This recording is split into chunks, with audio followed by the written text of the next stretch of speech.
اللهم صل على رسول الكريم اما بعد فاعوذ بالله من الشيطان الرجيم بسم الله الرحمن الرحيم ان الله وملائكته يصلون على النبي يا ايها الذين امنوا صلوا عليه وسلموا تسليما اللهم صل وسلم وبارك عليه صلوا عليه دائما صلوا عليه سرمدا صلاة وسلاما عليك يا رسول الله صلی اللہ تعالی علیہ وسلم.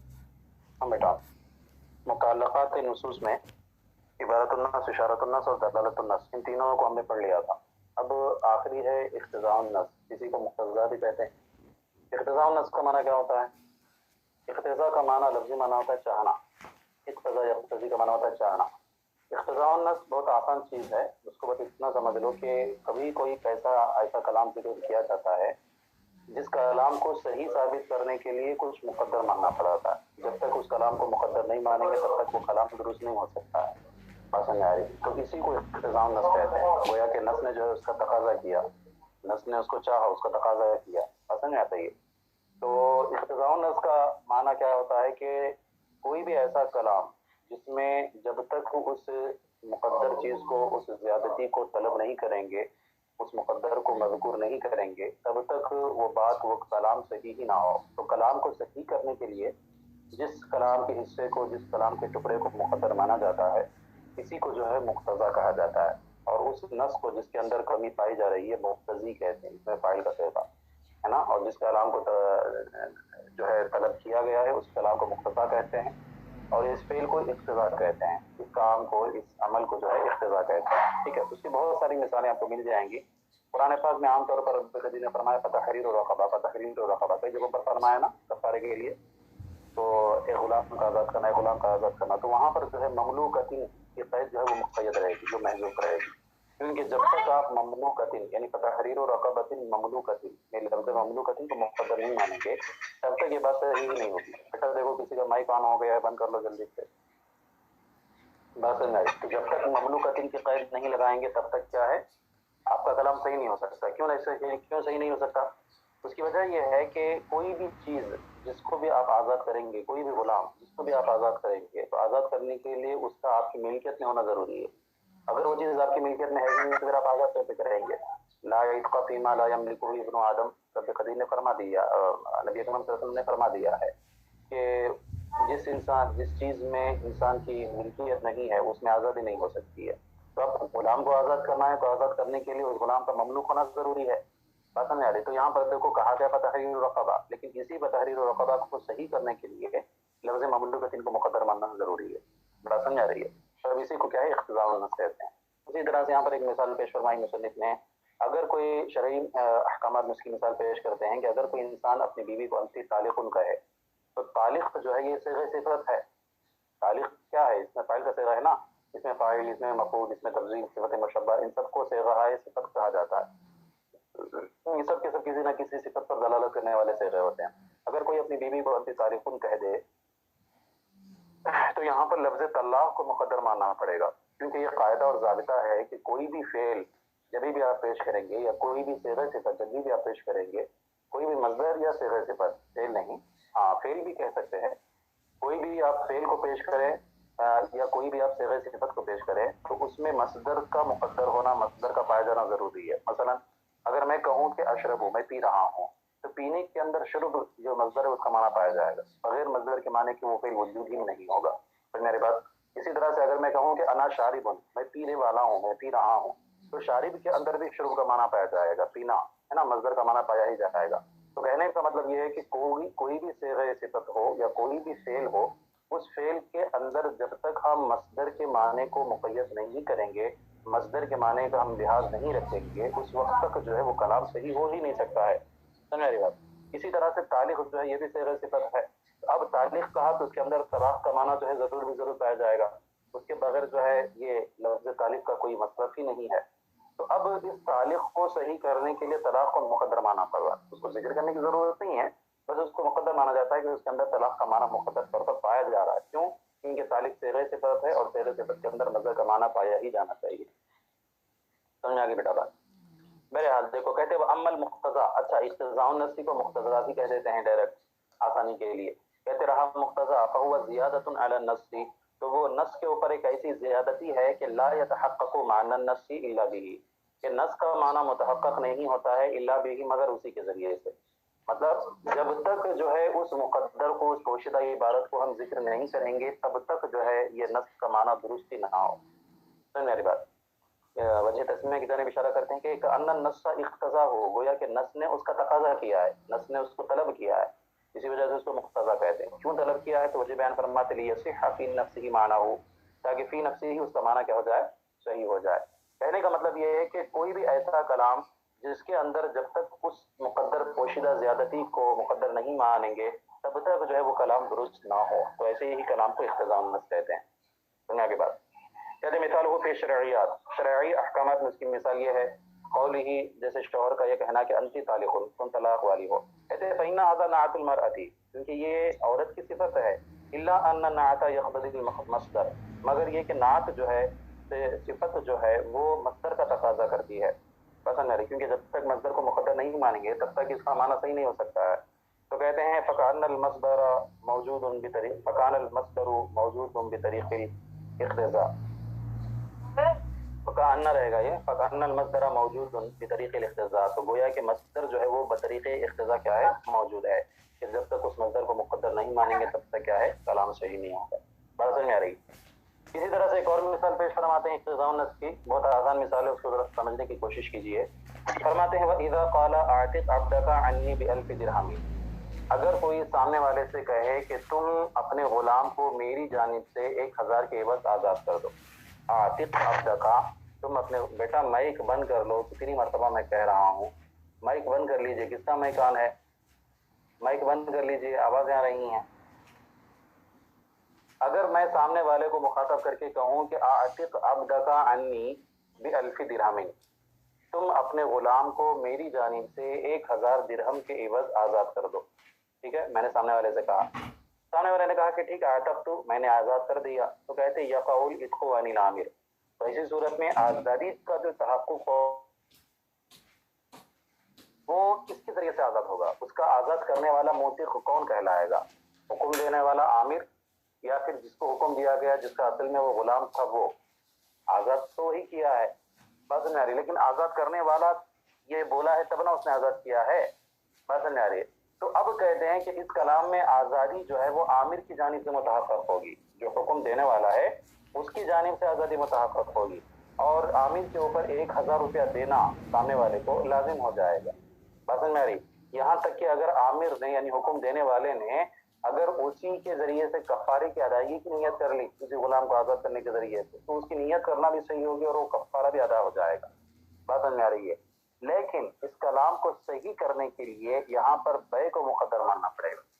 کیا مقدر ماننا پڑے گا, بے کو مقدر ماننا پڑے گا, خرید و فروخت کو مقدر ماننا پڑے گا. کیوں, کیونکہ اب سامنے والے کو جب اس نے کہا کہ بھئی تم غلام کو آزاد کر دو, تو ظاہری سی بات ہے کہ سامنے والے کا جو غلام ہے وہ کس کی ملکیت میں ہے, سامنے والے کی ملکیت میں ہے نا. مثلا میں ہوں, میں زید سے کہہ رہا ہوں کہ تم اپنے غلام کو میری جانب سے 1000 کے عوض میں آزاد کر دو. اب وہ مالک اس غلام کا کون ہے, زید ہے نا. اب زید اس غلام کو میری جانب سے آزاد کب کرے گا, اسی وقت کرے گا جبکہ وہ غلام میری ملکیت میں ہوگا.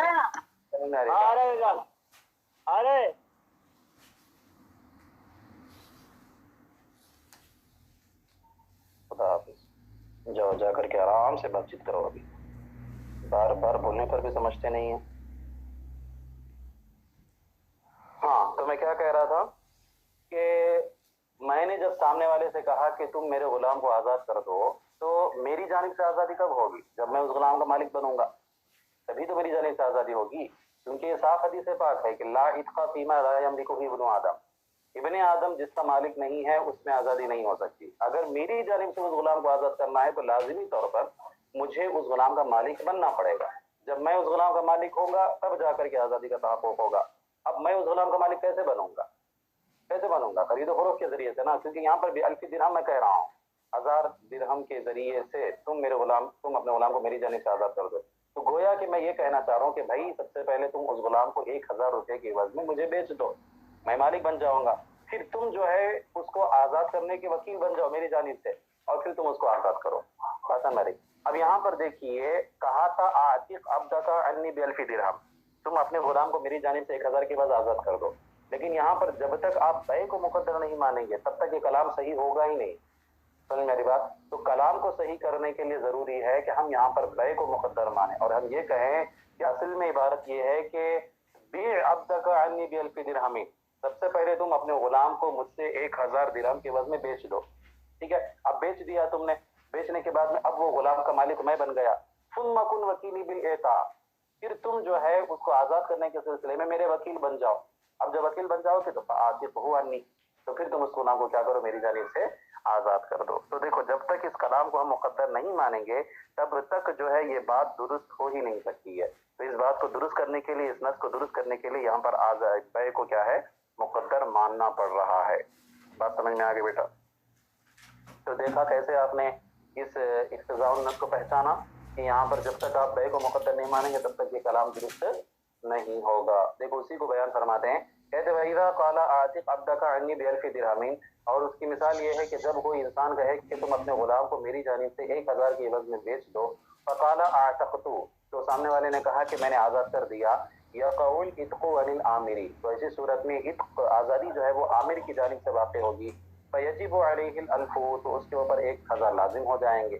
ٹھیک ہے، یعنی جس نے حکم دیا تھا آزاد کرنے کے لیے اس کے اوپر 1000 لازم ہو جائیں گے. وَلَوْ كَانَ الْآمِرُ نَوَى بِهِ الْكَفَّارَةَ يَقَعُ عَمَّا نَوَى، اور اگر عامر نے، حکم دینے والے نے اس کے ذریعے سے کفارے کی نیت کر لی تھی تو ایسی صورت میں وہی واقع ہوگا جس کی اس نے نیت کی ہے، مطلب اس کا کفارے کی نیت کرنا درست ہو جائے گا اور اس کا کفارہ بھی ادا ہو جائے گا. اب ایسا کیوں ہو رہا ہے؟ تو وجہ بیان فرماتے وَذَلِكَ لِأَنَّ قَوْلَهُ أَعْتِقْهُ عَنِّي بِأَلْفِ دِرْهَمٍ يَقْتَضِي مَعْنَى قَوْلِهِ بِعْهُ عَنِّي بِأَلْفٍ، کہتے ہیں اور وہ اس لیے ہے کہ اس کا قول عَاتِقْهُ عَنِّي بِأَلْفِ دِرْهَمٍ کہ تم اس کو میری جانب سے 1000 کی عوض میں آزاد کر دو. یہ تقاضا کرتا ہے آپ کے قول کے اس معنی کا. کس معنی کا؟ کہ بِعْهُ عَنِّي بِأَلْفٍ، کہ تم اس کو 1000 کی عوض مجھ سے بیچ دو. پہلے باع یبیع سے بیع، اس کو بیچ دو. ثم کن وکیلی بالإعتاق، پھر تم جو ہے اس کو آزاد کرنے کے سلسلے میں میرے وکیل بن جاؤ. فآتقہ عنی، اور پھر میرے وکیل بننے کے بعد تم مجھے کیا، اس غلام کو کیا کر دو، میری جانب سے آزاد کر دو. تو کہتے فیثبت البیع بطریق الاقتضاء، تو بس بے جو ہے یہاں پر بطریق اقتضاء ثابت ہو رہی ہے. فیثبت القبول وکذالک، تو اسی طرح سے قبول جو ہے وہ بھی بطریق اقتضاء ثابت ہوگا. یہاں پر ایک معاملہ ہے، ایک اعتراض ہے، ایک شبہ ہے، اسی شبہ اسی اعتراض کا ازالہ کر رہے ہیں. شبہ اور اعتراض کیا ہے؟ شبہ اور اعتراض یہ کہ بھائی بے جو ہے ایک چیز ہے، اس کے لیے خرید و فروخت ضروری ہے. خرید و فروخت جب آپ کرتے ہیں تو اس کے لیے کیا ہے، ایجاب اور قبول ضروری ہوتا ہے. آپ لوگوں کو معلوم ہے نا کہ کوئی بھی بے جب کرتے ہیں تو بغیر ایجاب و قبول کی کوئی بھی بے ہوتی نہیں ہے. آپ کہیں گے کہ میں اس کو اتنے میں خرید رہا ہوں، سامنے والا کہے گا ٹھیک ہے میں بیچ رہا ہوں، تبھی جا کر کے بے ہوگی. کیونکہ ایجاب اور قبول جو ہیں یہ بے کے ارکان میں سے ہیں اور کوئی بھی شے بغیر اپنے رکن کی پوری نہیں ہوتی ہے. سمجھ میری بات؟ تو یہاں پر جو ہے جب آپ نے کہا کہ میں نے اس کو، تم اپنے غلام کو میری جانب سے 1000 کے عوض بیچ دو، اس نے کہا ٹھیک آزاد کر دو، اس نے کہا ٹھیک ہے میں نے آزاد کر دیا. تو یہاں پر صرف ایجاب پایا جا رہا ہے. سامنے والا صرف یہ کہہ رہا ہے کہ تم اس کو 1000 کے عوض میں آزاد کر دو. اب اس نے نہیں کہا کہ ٹھیک ہے میں نے اس کو قبول کیا. قبول کا معنی یہاں پر نہیں پایا جانا نا بیٹا. ایجاب اور قبول میں سے صرف ایک ہی یہاں پر پایا جا رہا ہے. تو اعتراض یہ ہوا کہ بھائی ایجاب اور قبول یہ بے کے ارکان میں سے ہیں اور یہاں پر جو ہے قبول تو پایا ہی نہیں جا رہا، تو پھر بے کیسے ثابت ہو جائے گی؟ سمجھ میری بات؟ اس کا جواب مصنف دیتے ہیں کہ دیکھیے بے جو ہے ایک شے ہے اور ایجاب اور قبول یہ دونوں اس کے ارکان میں سے ہیں. سمجھ میری بات؟ جب ہم نے بے کو بطریق اقتضاء ثابت مانا، بطور اقتضاء ہم نے بے کو ثابت مانا، تو بے کے ساتھ ساتھ اس کے ارکان بھی ثابت ہو جائیں گے. کیونکہ کوئی بھی شے جب ثابت ہوتی ہے تو وہ اپنے ارکان کے ساتھ ثابت ہوتی ہے. جب نماز ثابت ہوتی ہے تو نماز اپنے ارکان کے ساتھ ثابت ہوتی ہے، کیونکہ بغیر رکن کے شے وجود ہی نہیں آتی نا. تو جب شے وجود میں آ رہی ہے تو ایسی صورت میں اس کا جو رکن، اس کے اندر جو چیزیں موجود رہیں گی ارکان کے طور پر، وہ بھی کیا ہو جائیں گی، ثابت ہو جائیں گی. اب یہاں پر جب ہم نے بطریق اقتضاء بے کو ثابت مانا تو اسی طرح سے بے کے جو ارکان ہیں ایجاب اور قبول وہ بھی بطریق اقتضاء ثابت ہوتا ہے. بات سمجھ میں آ گئی بیٹا؟ ہاں جی، اسی کو کہہ رہے ہیں. کہتے ہیں کہ فیثبت القبول کذالک، تو بس قبول جو ہے وہ بھی کیا ہے، ایسے ہی ثابت ہوگا. لأنہ رکن فی باب البیع، اس لیے کہ باب بے میں کیا ہے، وہ رکن ہے. سمجھ میں آ گئی بات؟ یہاں تک آپ کی بات پوری ہو گئی. اب یہاں سے ایک اور مسئلہ بیان فرما رہے ہیں، اسی میں تھوڑا سا ایک اعتراض نہیں، ایک اختلاف ہے، سمجھ لو. امام ابو یوسف علیہ رحمۃ و رضوان فرماتے ہیں اسی سلسلے میں کہ یہ جو قول ابھی ذکر کیا گیا ہے